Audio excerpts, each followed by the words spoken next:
there. It's been a while since the last video, so let's get into a nice juicy topic today. Rolling to fail. So, what's the difference between rolling to win and rolling to fail? Aren't they the same thing? Well, no. There's a very important difference between the two. In the situation of rolling to win, the purpose of the roll is to determine if a success occurs. We can look at this easily as a combat roll to hit, for example. If you hit, yay, you were successful. If you miss, no big deal. You can roll to hit again later. The key in a roll to win scenario is you're checking specifically to see if anything of interest happens with a positive roll. In contrast, the roll to fail is a different beast, even though it looks much the same. Consider the idea of stealth in most games. You roll stealth not to see if you're successful at being stealthy, but specifically to see if you fail at being stealthy. If you succeed, no big deal. You're probably going to have to roll stealth again in a few moments anyway.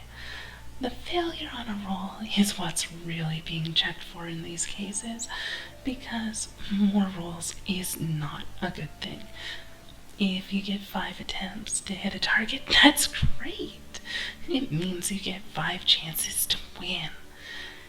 If you have to do 5 stealth checks, then you have 5 chances to screw it up. In most games, it only takes 1 failure out of those 5 checks for anything to go south as well. So, a rogue who's not very dedicated to their stealth checks absolutely must do well. Because, well, if they screw up even once, they've just lost the only real reason they have to be around. The issue with this setup is that it isn't really inherently all that fun. The player doesn't really get all that excited when they do well because, well, there's no real major advantage to succeeding a roll. A natural 20 on a stealth check in D&D provides nothing. A natural 1, however, pretty much means they've been caught. There's just no fun in succeeding a stealth check. There's only the removal of fun by failing one. This breaks a very core aspect of game design, adding more fun than anti-fun. The term anti-fun has been misused a lot, so I'm gonna sidetrack for a second to explain the concept here before we go any further. When you add a mechanic to a game, it plays a balancing act between adding stuff that's fun and stuff that detracts from fun. There's always going to be some degree of anti-fun present. Without it, well, the fun can't be fun. There's no baseline to compare it to. So, for example, if you attack the enemy, it's fun. If the enemy hits you back, it's not so fun. If you get a headshot snipe on a minion, it's sort of fun, but not very much since it's just a generic minion. I mean, there's 100 of them, so shooting one in the face just doesn't really do all that much for you. In contrast, if the generic minion can headshot you back, well, there's 100 of them. They only need to be successful once for your fun to go down the toilet. As such, mechanics need to keep in mind the balance between adding fun and subtracting fun. To some degree, we need some amount of anti-fun present. If there's no risk, then the reward won't feel like it's being earned.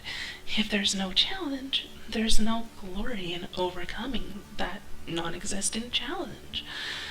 The harder things are, the stronger the psychological and chemical rewards of surpassing the challenge presented. However, there is the balancing act each player desires a different amount of fun, a different amount of challenge. The issue comes in when there's a really lopsided amount, where the challenge is far harder than the reward it gives. In the example we just covered, the player needs to get 100 headshots in a row to kill off the enemy. The enemy only needs one headshot to kill off the player. A nameless minion doesn't matter if they die.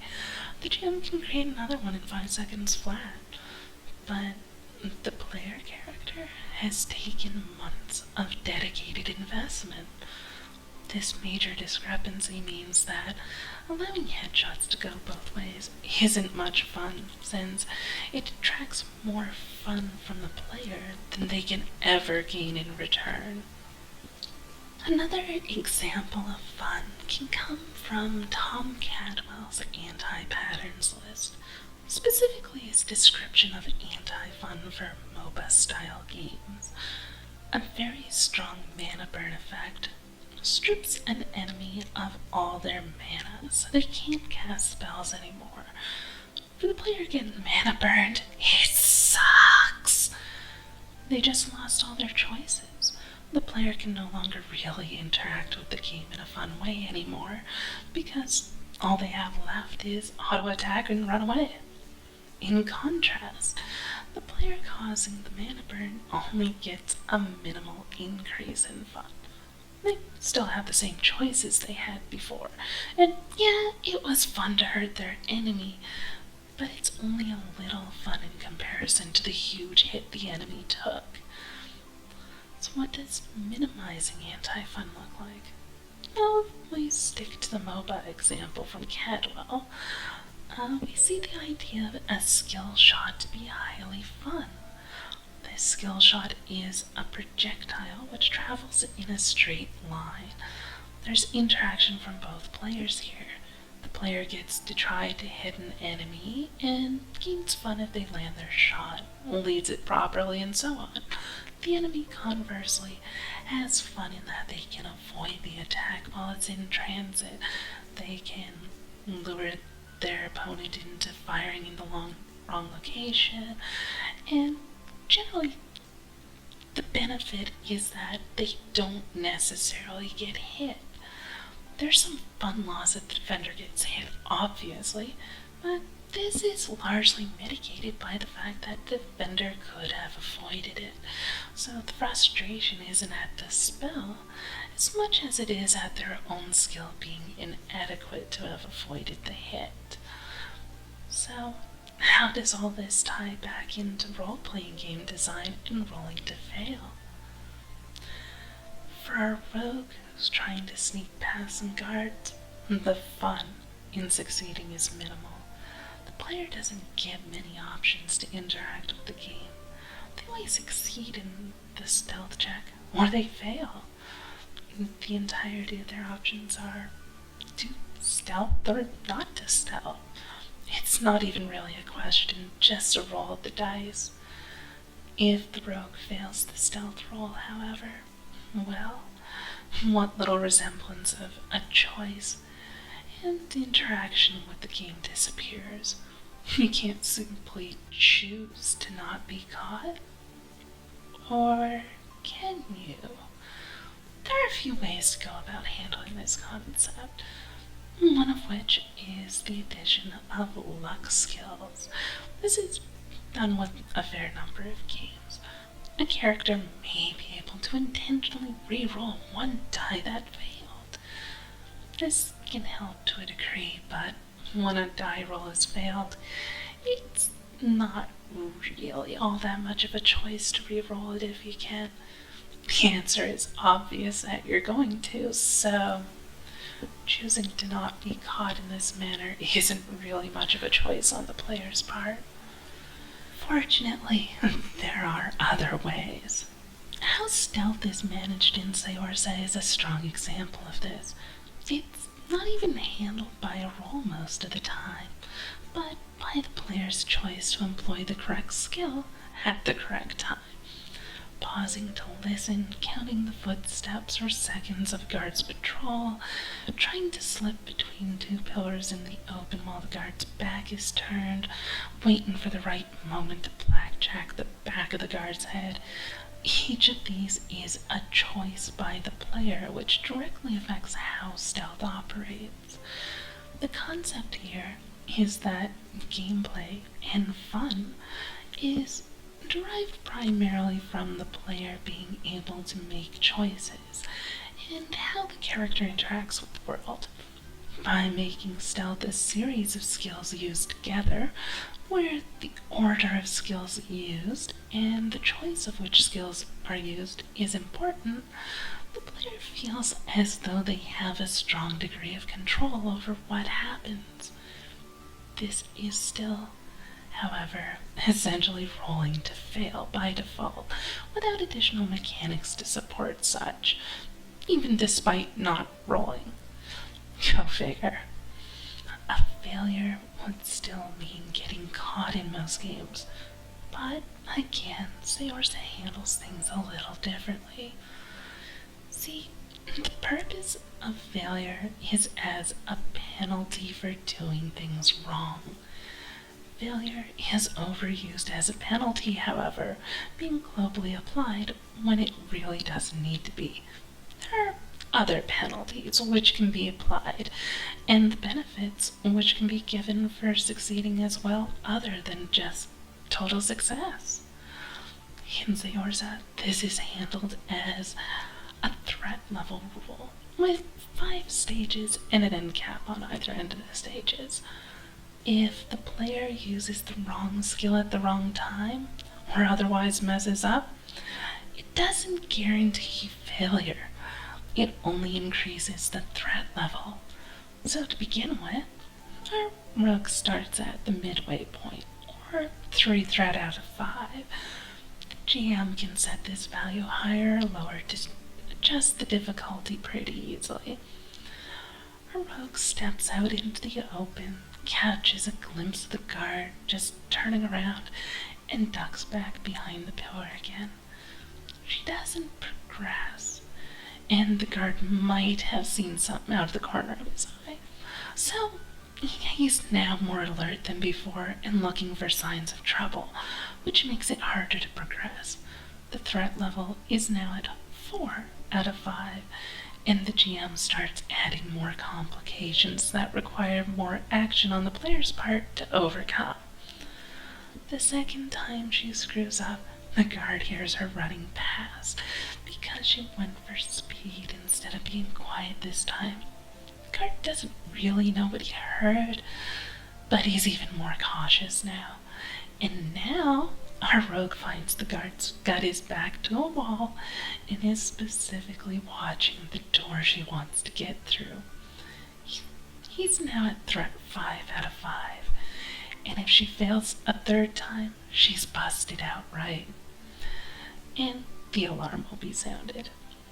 The key to this is that it can go in reverse as well. 3 successes in a row reduces the level of threat by 1 degree. This rewards good play and can make things easier. In fact, if a player chooses so wisely how to apply their skills that she lowers the threat level to below 1, our rogue finds she's lulled the guard into a false sense of security, to the point that he decides to take a nap on the job, and she's able to easily just walk right up to him and beat him unconscious for a good long while, allowing her easy access to her goal. Why this is so important is not only that players are rewarded for doing a good job and penalized for mistakes, but the value of each is slanted towards it being more difficult to do well than to do poorly. The player has choices to make, and those choices make and break the stealth run, not the dice. And a good choice is only really worth about a third of a bad choice. As the player makes more mistakes, they face more problems, and more opportunities to make more mistakes. or more opportunities to make things easier if they make good choices. Since this is an out-of-combat scenario, there aren't a ton of players all waiting their turn to do stuff. These kinds of scenarios allow for a bit more depth to be used and a chance for role-playing to take place, where the character is an active participant in what happens to them instead of a passive observer to the dice. While the stealth run is so important, other players can even learn some basic skills and be useful as well. Let's take the berserker of the party. She doesn't need to learn how to sneak to be helpful. She can learn to be a distraction, pounding on the guard's door, acting drunk,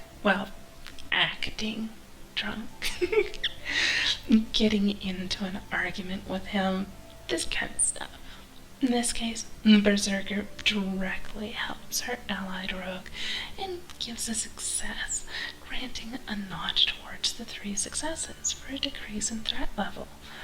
This lets other players, for minimal investment, become part of the rogue's stealth run and have a direct impact in what happens.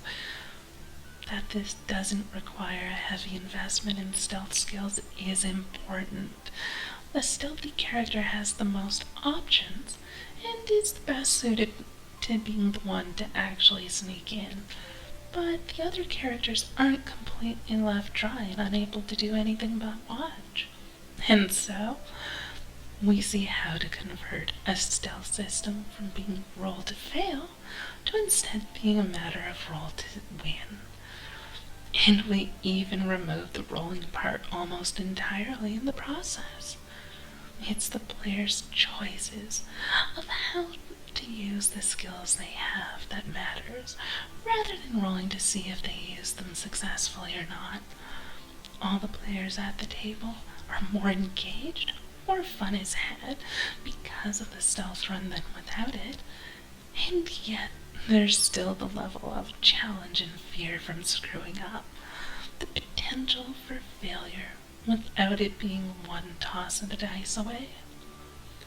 And that's it for today's topic on rolling to fail. I look forward to seeing you in the next video.